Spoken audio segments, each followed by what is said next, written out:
இந்த பொன்னான நேரத்திலே நாங்கள் படைக்க இருக்கும் தலைப்பு என்னவென்றால் செல்போன் வாழ்க்கை சௌகரியமா அல்லது சங்கடமா என்பது இதை பற்றி பேச வருகின்றனர் நம் மாணவர்கள் மக்கள். செல்போன் வாழ்க்கை சௌகரியமே என்ற தலைப்பிற்கு பேச வருகின்றார் நம் 4ஆம் வகுப்பு மாணவர் முகமது சபான் அவர்கள்.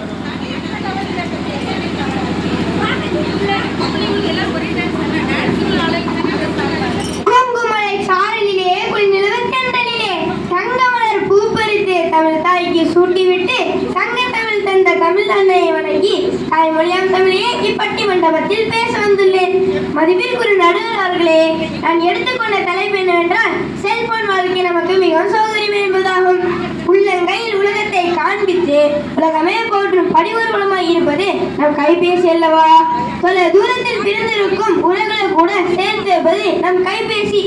கடினமான செயல்களை கூட எளியமான முறையில் பயன்படுத்துறது நம் கைபேசி எல்லாம் நடுவர்களே. எங்க பக்கத்து வீட்டுல கணவன் மனைவி இருவருக்கும் சண்டை. கைகால் நேரத்தில் கைபேசியில் ஒரு அழைப்பு வந்தது. உடனே அவருடைய கணவன் கைபேசியை காலை வச்சுக்கிட்டு பேசிக்கிட்டே வெளியே போய் தப்பிச்சிட்டாங்க. அவருடைய மனைவிக்கு கோபம் தீர்ந்த பிறகு வீட்டிற்கு வந்தார். இருவரும் சண்டை வந்து அன்பாக நடந்து கொண்டனர். எந்த ஒரு அறிவியல் கண்டுபிடிப்பும் முறையாக பயன்படுத்த நன்மையே. மதிப்பிற்குரிய நடுவர் அவர்களுக்கு ஒரு வேண்டுகோள், கைபேசி நம்ம கிடைப்பது சௌகரியமே என்ற தீர்ப்பினை வழங்குமாறு கேட்டுக்கொண்டு விடைபெற்றுக் கொள்கிறேன். நன்றி. செல்போன் வாழ்க்கை சௌகரியமே என்ற தலைப்பிற்கு மிகச் சிறப்பாக சபான் அவர்கள் பேசி முடித்துள்ளார். அதிலும் குறிப்பாக பணி நிமித்தமாக வெளிநாடு சென்றிருப்பவர்கள் நினைத்தவுடனே முகம் பார்த்து பேசும் அளவிற்கு இருப்பது நம் அனைவருக்கும் சௌகரியம் அல்லவா? அடுத்ததாக நம் 4ஆம் வகுப்பு மாணவி அபிதர்சிகா அவர்கள் செல்போன் வாழ்க்கை சங்கடமே என்ற தலைப்பிற்கு பேச வருகின்றார். தொட்டு தொட்டு பார்த்தால் விரல் தேய்ந்துவிடும், தொடர்ந்து பார்த்தால் கண் போய்விடும் அல்லவா நடுவர் அவர்களே? ஆகவே செல்போன் வாழ்க்கை சங்கடமே என்று பேச வந்துள்ளேன். இப்போதெல்லாம் போன் இல்லாத மனிதரே இல்லை. சிறு குழந்தைகளிடமும் கூட டச் போன் இருக்கும் நடுவர் அவர்களே. சாப்பிடணும்னா போனு, விளையாடணும்னா போனு, தூங்குறதுக்கு போனு. போன் மட்டும் இருந்தால் போதும். இது யாருக்கு சங்கடம் நடுவர் அவர்களே? குடும்பத்தை வெறுத்து மறந்து காணப்படும் விழிகள். யாராலே? நமது போனாலே மட்டும்தான் நடுவர் அவர்களே. கொரோனாவும் நம்ம செல்போனும் ஒன்றுதான் நடுவர் அவர்களே. கொரோனாவும் நம்ம அனைவரையும் தனிமைப்படுத்தியது. அதுபோல போன் வச்சிருக்கவங்களே தன்னை தானே தனிமைப்படுத்திக் கொள்றாங்க. குடும்பம் பேர்கிட்ட சரியாக பேச மாட்டாங்க. ஆனா Facebookல புது நண்பர்களை தேடி ஓடுறாங்க நடுவர் அவர்களே. எனது தந்தை ஒரு நாள் சாப்பிட உட்கார்ந்தாங்க. கையில போனு, தட்டுல சாப்பாடு. ரசத்துக்கு பதிலா எங்க அப்பா தண்ணியை ஊத்தி சாப்பிட்டாரு. உடனே ரசம் எண்ணி டேஸ்ட் இல்லாம சப்புன்னு இருக்கு, என்னடி சமைக்கிறேன்னு கத்தினாரு. உடனே நான் சொன்னேன், அப்பா நீங்க சாப்பாட்டுல ஊத்துறது ரசம் இல்லை, குடிக்க வச்சுதான் தண்ணின்னு சொன்னேன். இது எங்க வீட்டுல மட்டுமல்ல நடுவர் அவர்களே, பல வீடுகளால் இதுதான் நடக்கும். விதை விதைக்கும் போது வேர்வையை விதைத்து காய்ந்த விதைகளுக்கு ஈரமிட்டு சென்றான் விவசாயி. அந்த வியர்வையை செழித்து அகமகில தலை கழுத்து தரை சாய்ந்த கதிர்களை உணவாக்கி எப்படி உண்ண வேண்டும் நடுவர் அவர்களே? ரசத்தை ருசித்து சாப்பிட வேண்டாமா? போன் பார்த்துக்கிட்டே சாப்பாடு. சாப்பாடு ருசியோ சாப்பாட்டின் அருமை தெரியாமல் இருக்கிறாங்க நடுவர் அவர்களே. ஆகவே செல்போன் வாழ்க்கை சங்கடமே என்று தீர்ப்பினை வழங்குமாறு கேட்டுக்கொண்டு விடைபெற்றுக் கொள்கிறேன். நன்றி, வணக்கம். கைபேசினால் நமக்கு சங்கடமே என்று மிக அருமையாக பேசி முடித்துள்ளார். அடுத்ததாக நம் 3ஆம் வகுப்பு மாணவி வைசாலி அவர்கள் செல்போன் வாழ்க்கை சௌகரியமே என்ற தலைப்பிற்கு பேச வருகின்றார். அதாவது எனக்கு கிடைத்த அற்புத விளக்குகோல், நாம் அனைவருக்கும் கிடைத்த ஒரு பொக்கிஷமே செல்போன். ஆகவே செல்போனால் நமக்கு சௌகரியமே என்று பேச வந்துள்ளேன். கொரோனா காலத்தில் நாம் எல்லாரும் வீட்டுக்குள்ளே அடைந்து கிடந்தோம். அப்போது நமக்கு உதவியது, நமக்கு பக்கபலம் வந்தது எது நடுவர்களே? செல்போன் வாழ்க்கையை சங்கடம்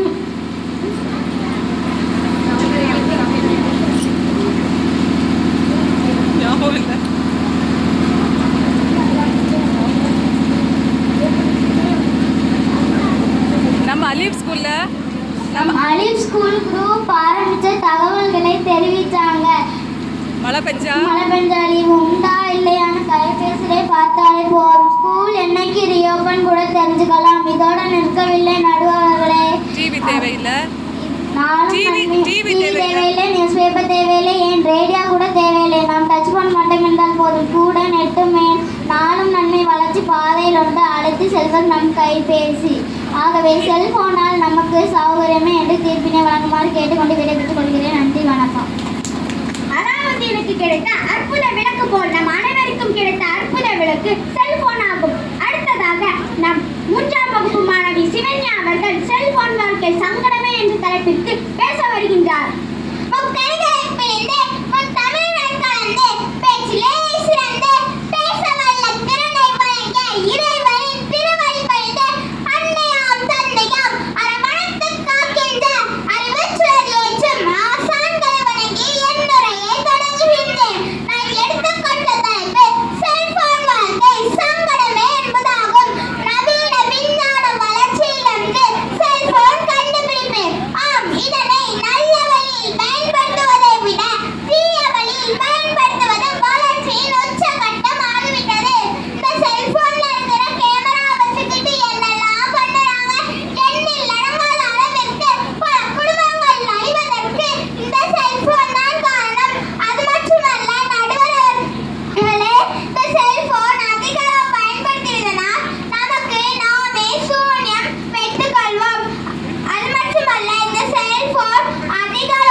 கையில போன் இருக்கு, மிக அருமை. அடுத்ததாக நம் 4ஆம் வகுப்பு மாணவி ஸ்ரீசனா அவர்கள் செல்போன் வாழ்க்கை சௌகரியமே என்ற தலைப்பிற்கு பேச வருகின்றார். மதிப்பிற்குரிய நடுவர் அவர்களே, செல்போன் வாழ்க்கை சௌகரியமே என்று பேச வந்துள்ளேன். மதிப்பிற்குரிய நடுவர் அவர்களே, செல்போன் வாழ்க்கை